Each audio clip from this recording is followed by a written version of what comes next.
Okay, to install an app in an Android device, you click on My Apps and then you go down to Google Play, and this is a store, and in here you can actually search whatever you like. So it can be games, movies, so forth.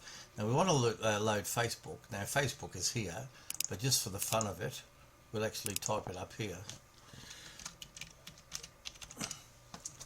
and then hit enter, and that'll go through there. Now you can install it, so we'll go install. Now it could take a little while to actually install it, so I'll just put it on pause and come back when we're finished. Okay, it's actually downloaded and it's just installing, so you can actually click open here and it'll open the app. Facebook will come up and it'll prompt you to log into your Facebook account.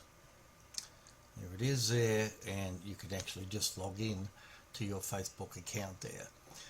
If you go back to home, you'll see it now has a Facebook logo on the desktop there.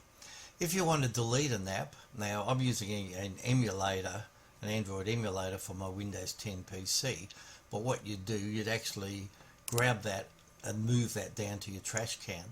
But in this emulator we've just got a little X, so we can just click on X and that'll uninstall this app.